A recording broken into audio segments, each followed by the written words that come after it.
वर्णिवेशरमणीय दर्शनं मन्दहासरुचिराननाम्बुजं पूजितं सुरनरोत्तमैर्मुदा धर्मनन्दनमहं विचिन्तये। असतो मा खड्गमय तमसो मा ज्योतिर्गमय मृत्युर्मा अमृतं गमय। ओम शांति शांति शांति। अस्मद्गुरु समारंभां नाथयामुनमध्यमां लक्ष्मीवल्लभपर्यन्तां वंदे गुरु परंपरा। આજની જ્ઞાન સભાની અંદર પધારનારા બધા જ ભગવદ્ ભક્તોને વેદાંતાચાર્ય, પુરાણ ઇતિહાસાચાર્ય, એમએ ફિલોસોફી શાસ્ત્રી રાકેશભાઈના હેતપૂર્વક જય સ્વામિનારાયણ। ભક્તો, આજની આ જ્ઞાન સભાની અંદર આપણે બધા દેવું કરીને ધર્મ ક્યારેય પણ ન કરવું એ વિષય પર થોડી વાર શ્રવણ કરશું। તો બધા જ શ્રોતાગણો આ પ્રવચન એકાગ્ર મને કરીને શ્રવણ કરે। તો ભગવાન સ્વામિનારાયણ સત્સંગી જીવનના તૃતીય પ્રકરણના ચતુર્થ અધ્યાયના 47મા શ્લોકમાં ઉત્તમ રાજાને કહે છે કે તસ્માદ ગૃહસ્થૈર્મદભક્તૈર ધર્મોપી સ્વીયશક્તિતઃ કર્તવ્યો ન ત્વરુણમ કૃત્વા કેનચિદ નૃપકર્હિચિત। અર્થાત કે હે નૃપ, મારા ભક્ત સમસ્ત ગ્રહસ્થજનોએ પણ ધર્મ કાર્ય પણ યથા સંપત્તિ કરવું। કોઈ પણ ગ્રસ્ત ભક્તે ક્યારેય પણ કરજ કરીને ધર્મ કાર્ય પણ કરવું નહીં। આ પ્રમાણે ભગવાન સ્વામિનારાયણે અહીં સ્પષ્ટ રૂપે દરેક ગ્રસ્ત ભક્તોને આજ્ઞા આપેલી છે કે મારા ભક્ત સમસ્ત ગ્રસ્તજનોએ પણ ધર્મ કાર્ય યથા સંપત્તિ જ કરવું। કોઈ પણ ગ્રસ્ત ભક્તે ક્યારેય પણ કરજ કરીને ધર્મ કાર્ય કરવું જોઈએ નહીં।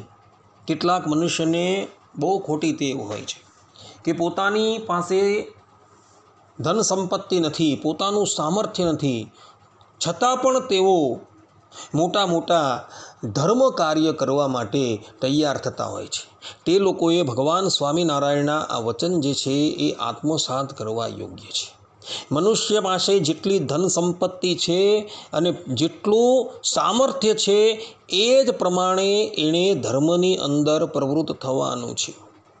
પોતાની પાસે ધન સંપત્તિ નથી, પોતાનું સામર્થ્ય નથી, તો એણે ધર્મ કાર્યની અંદર પ્રવૃત્ત થવાનું નથી। આ વાત ભગવાન સ્વામિનારાયણે સત્સંગી જીવનના તૃતીય પ્રકરણના ચતુર્થ અધ્યાયના 47મા શ્લોકની અંદર કહેલી છે। અને એટલે જ માટે ભગવાન સ્વામિનારાયણ શિક્ષાપત્રીમાં પણ 155 અને 156મા શ્લોકની અંદર ધનાઢ્ય ગ્રસ્તને આજ્ઞા આપતા કહે છે કે આદેશતુ ગૃહીભિ કાર્યા અહિંસા વૈષ્ણવામખાઃ તીર્થેષુ પરિવેશુ તથા ભોજ્યા વિપ્રાશ્ય સાધવઃ મહોત્સવા ભગવતઃ કર્તવ્યા મંદિરેષુ તૈઃ દેયાની પાત્ર વિપ્રેભ્યો દાનાની વિવિધાની ચ। અર્થાત કે ધનાઢ્ય એવા જે ગ્રસ્ત સત્સંગી તેમણે હિંસાએ રહિત એવા જે વિષ્ણુ સંબંધી યજ્ઞ તે કરવા, તથા તીર્થને વિશે તથા દ્વાદશી આદિક પર્વને વિશે બ્રાહ્મણ તથા સાધુ તેમને જમાડવા। તે ધનાઢ્ય એવા જે ગ્રસ્ત સત્સંગી તેમણે ભગવાનના મંદિરને વિશે મોટા ઉત્સવ કરવા તથા સુપાત્ર એવા જે બ્રાહ્મણ તેમને નાના પ્રકારના દાન આપવા। આ પ્રમાણેની આજ્ઞા ભગવાન સ્વામિનારાયણે ધનાઢ્ય ગ્રસ્તને કરેલી છે।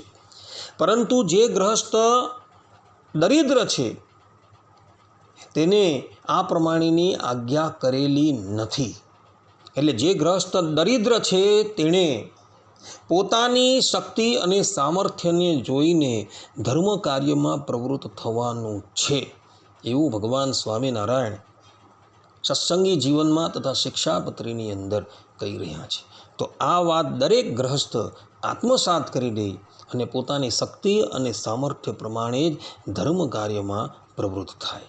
આટલું કહીને હું મારા પ્રવચનને અહીં વિરામ આપું છું। સર્વે સંતુ નિરામયઃ, સર્વે સુખીનો ભવંતુ, સર્વે ભદ્રાણિ પશ્યન્તુ, મા કશ્ચિદ દુઃખ ભાગ ભવેદ અસ્તુ। જય સ્વામિનારાયણ।